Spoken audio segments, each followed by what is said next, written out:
Assalamualaikum warahmatullahi wabarakatuh dan selamat datang di channel saya Raiman dan channel saya Muhammad Raiman. Tajuk saya hari ini adalah Havok Food Festival 2. Kalian, Havok Food Festival adalah pesta jualan makanan anjuran syarikat swasta yang telah dimulakan beberapa tahun yang lalu di beberapa buah tempat ataupun daerah di Malaysia. Pada tahun yang lalu, pesta ini telah diadakan di dataran Sentrio Seremban dan di video kali ini, pesta itu telah diadakan di Sendayan Negeri Sembilan. Pesta ini memberi peluang kepada peniaga-peniaga Bumi Putra untuk menjual pelbagai jenis makanan yang merupakan signature mereka dan ada juga yang jual pakaian dan minyak wangi. Ada makanan-makanan yang dijual merupakan makanan-makanan yang tidak didapati di tempat lain. Saya suka makanan buyat. Kebanyakan ambuyat ni di Sabah sahajalah. Tetapi melalui pesta ini saya dapat membeli ambuyat dan juga jenis-jenis makanan yang lain seperti mi soto, shawarma, kebab dan lain-lain lagi. Di video kali ini saya nak bawa kalian ke tapak pesta Havok Food Festival ini yang berlangsung di Sendayan Negeri Sembilan. Jom kita saksikan.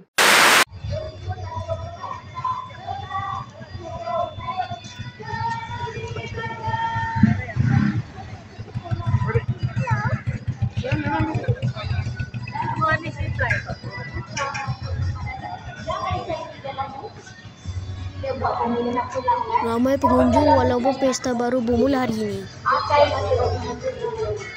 So kita tengok ni banyak sangat ni. Macam ni ada macam pameran jualan lah ya. Macam-macam ada kat sini. Ni petang ni, hari pertama saya rasa ni. Banyak sangat. Jadi di Malaysia ni kita biasa macam ni lah. Kita tengok ada Perfume Paradise. Kita ada macam-macam ni. Ambuyat.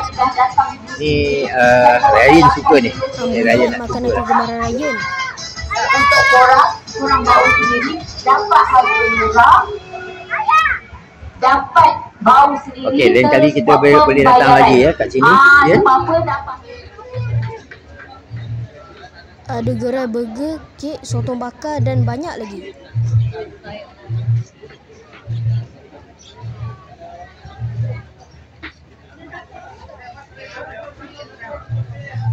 Dan sekarang ni raya ke Havok Food Festival. Nasi ayam penyet, minuman, buah-buahan pun tersedia.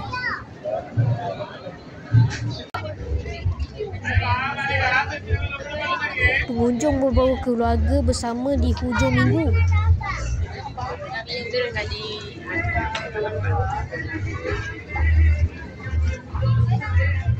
Banyak makanan rare atau yang sukar didapati di tempat lain.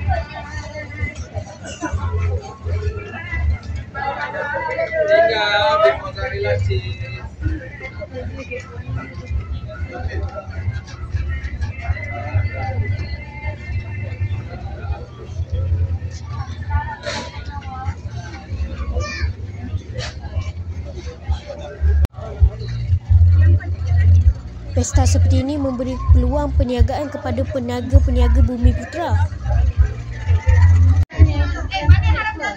Kerabu Maggi, ais coklat, durian krip dan pizza pun ada dijual di sini.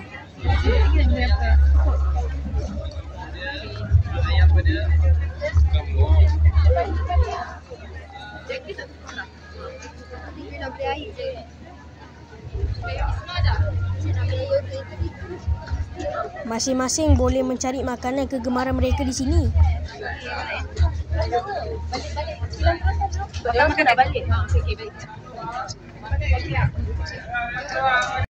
Diharap pesta seperti ini berlanjutan di tempat lain untuk memberi peluang kepada peniaga-peniaga Bumi Putra untuk menjual produk-produk makanan mereka.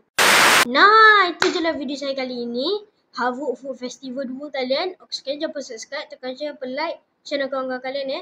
Okey, so jangan lupa tengok Raiman lagi ya. Okey, so terima kasih. Assalamualaikum warahmatullahi wabarakatuh. Bye, jumpa di next video.